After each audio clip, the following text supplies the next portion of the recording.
সৈয়দ আব্দুল আজিম তিনি বলছেন, দাদা আপনি ফোনের সব কথা বলেন, কিন্তু আপনি কোন কোম্পানির ফোন ইউজ করেন বলবেন প্লিজ। এই যে এই ফোনটা ইউজ করি, স্যামসাং গ্যালাক্সি S25 আলট্রা। এছাড়া আইফোন 16 প্রো ম্যাক্স দীর্ঘদিন ধরে ইউজ করছি। ওই ফোনটা মেনলি ব্যাংকিং ট্যাঙ্কিং এইসব অ্যাপ্লিকেশনের জন্য ইউজ হয়। মানে ওটা হচ্ছে একটু শৌখিন অফিসারদের ফোন টাইপের ব্যাপার, বিজনেসম্যানদের ফোন ওরকম টাইপের ব্যাপার। তবে ওগুলো মিথ।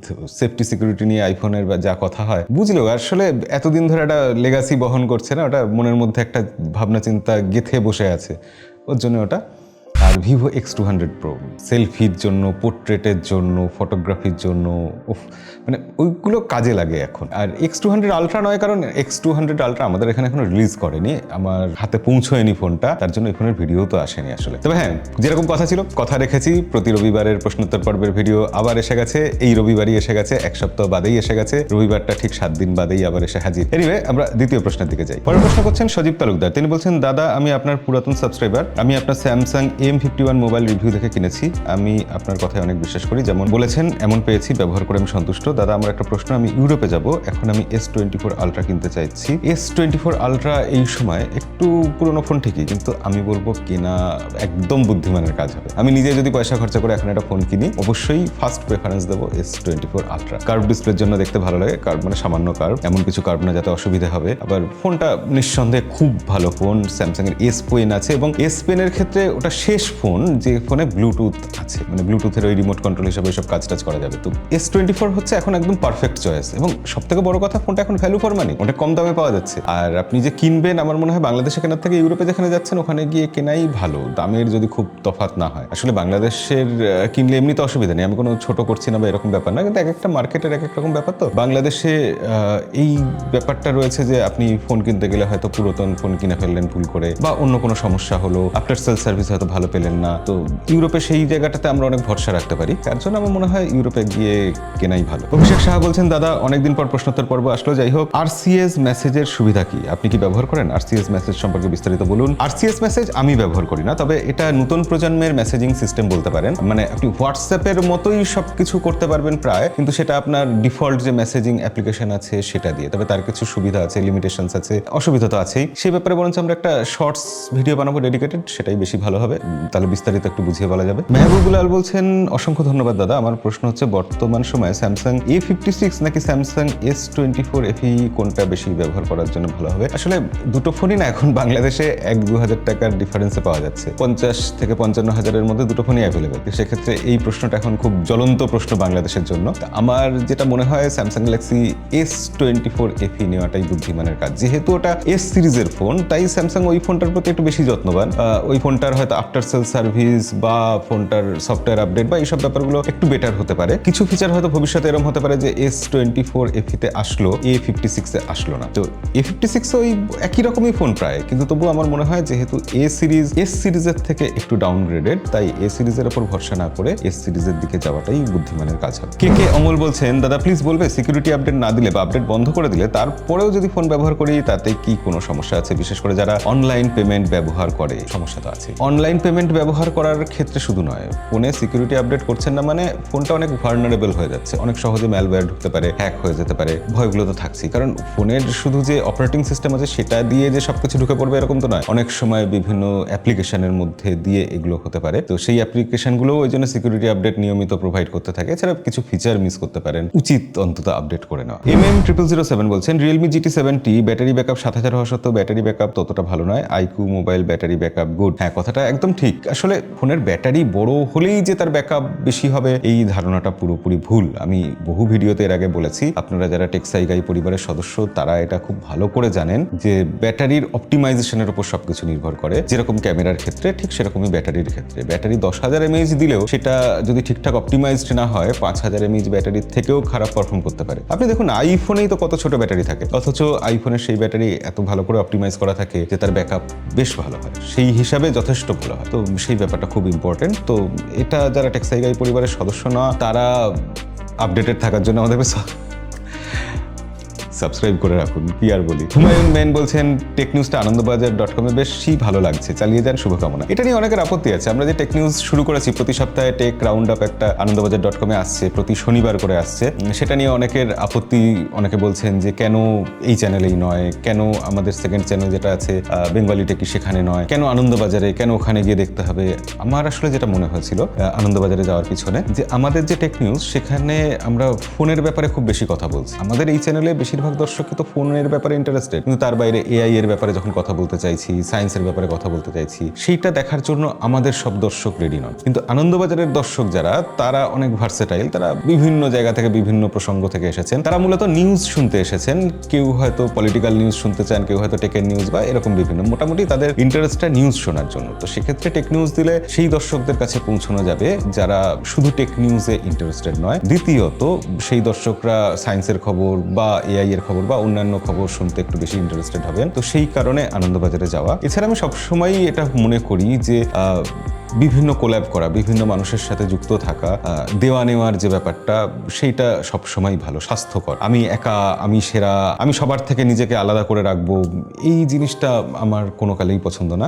তাই জন্য আমি সবসময় সবার সাথে কোল্যাব করার জন্য আগ্রহী থাকি, চেষ্টা করি এবং সেটা আনন্দবাজার হলে তাদের সাথেই বা কেন করবো না, সবার সাথেই আমি আছি। নয়ন সরকার বলছেন আজকের দিনে আলট্রা ওয়াইড ক্যামেরা ছাড়া দামি ফোনের কোনো মূল্য নেই।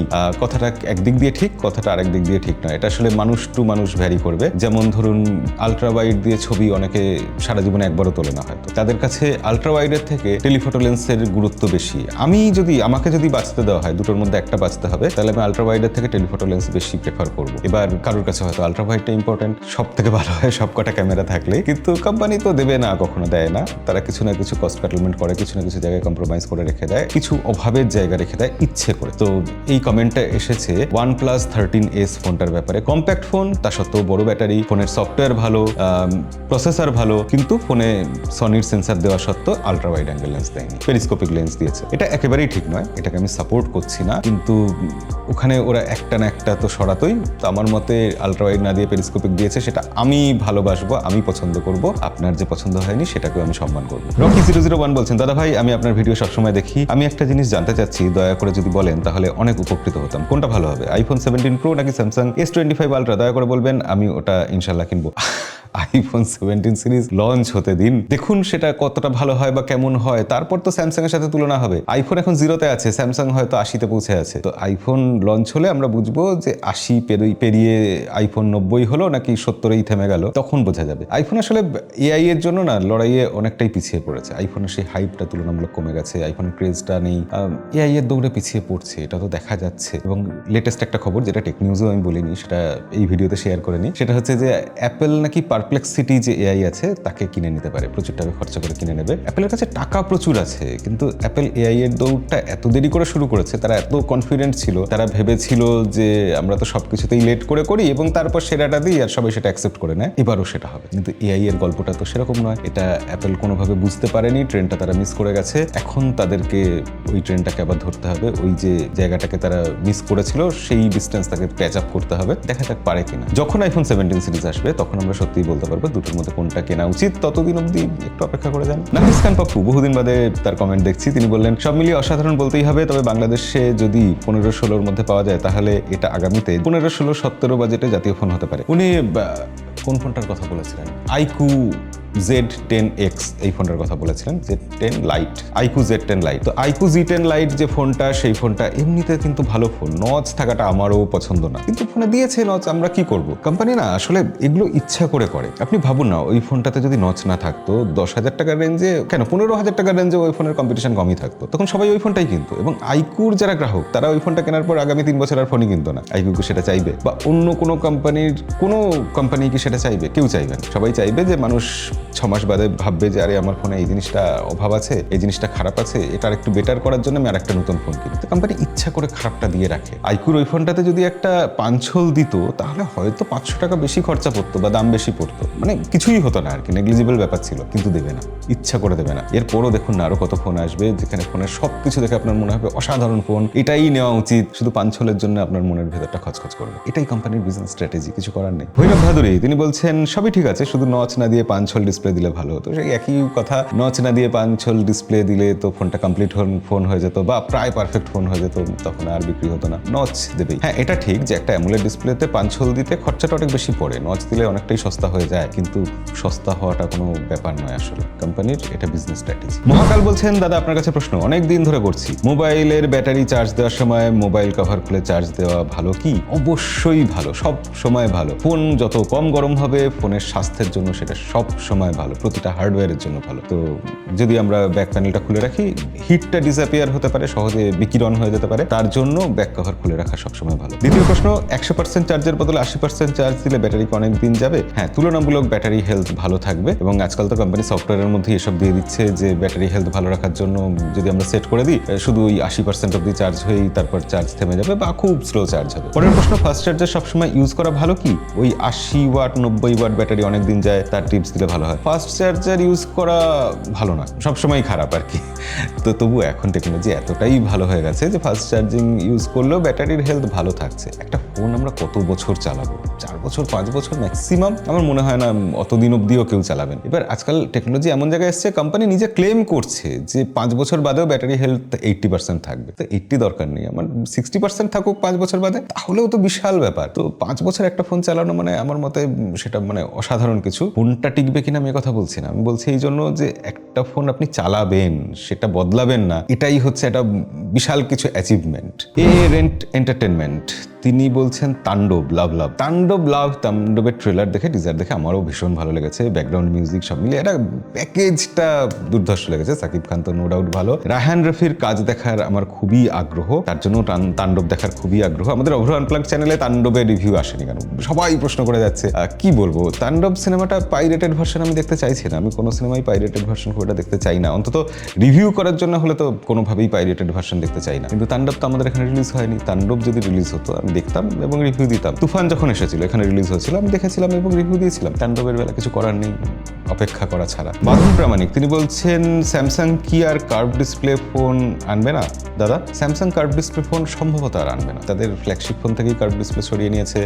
কার্ভ ডিসপ্লে ফোন হলে অনেক ক্ষেত্রে সমস্যা, কস্টিং বেশি পড়ে যায়, এই ব্যাপারটা তো রয়েছে। আর আমি একটা শর্টস ভিডিওতে বলেওছিলাম যে ফ্ল্যাগশিপ ফোনে কার্ভ ডিসপ্লে সরানোর আসল কারণ হচ্ছে যে টাইটেনিয়াম বডি যদি থাকে সেখানে কার্ভ ডিসপ্লে দিতে গেলে খরচা বেশি পড়ে যায়। স্যামসাং সেই কারণে দিচ্ছে না, যতই যাই অন্যান্য অজুহাত দিক না কেন। তো কার্ভ ডিসপ্লে ফোন মনে হয় না স্যামসাং আনবে। নেহাতি যদি দেখা যায় কার্ভ ডিসপ্লের ভীষণ চাহিদা, ভীষণ ক্রেজ, স্যামসাং বাধ্য হয়ে একসময় চাপে পড়ে আনলো, সেটা ব্যতিক্রমী ব্যাপার হবে, এমনিতে আমার মনে হয় না আসবে। সিয়াম হোসেন বলছেন, ভিভো পোর্ট্রেট কিং। ইয়েস, এটা আমি একদম একমত। ভিভোর ফোন নিয়ে এককালে বহু ইউটিউবার ট্রল করতো, তারা বলতো ভিভোর ফোনের ভিডিও বানাবেই না। এখন সবাই ভিভোর ফোনের ভিডিও বানাচ্ছে, বলছে সেরা ক্যামেরা। তো ভিভোর অনেক কিছু চেঞ্জ হয়ে গেছে। আসলে আমার যেটা মনে হয়, ভিভো যত না চেঞ্জ হয়েছে তার থেকে আমরা বেশি চেঞ্জ হয়ে গেছি। একটা সময় আমরা রিয়েলিস্টিক ছবি পছন্দ করতাম, এডিট করা নয়, কোনো রকম কসমেটিক্স থাকবে না এরকম ছবি পছন্দ করতাম। চুলের প্রতিটা চুল ঠিকঠাক দেখা যাবে, মুখে ব্রণ থাকলে ব্রণ দেখা যাবে, এরকম ছবি আমরা চাইতাম। এখন আমরা চাই মুখের ব্রণ থাকলে যাতে দেখা না যায়, কাটা দাগ যাতে দেখা না যায়, বলি রেখা যাতে বোঝা না যায়, সোশ্যাল মিডিয়া রেডি ছবি চাই আমরা। তার জন্যই তো ভিভোর ফোনের এত কদর বেড়েছে।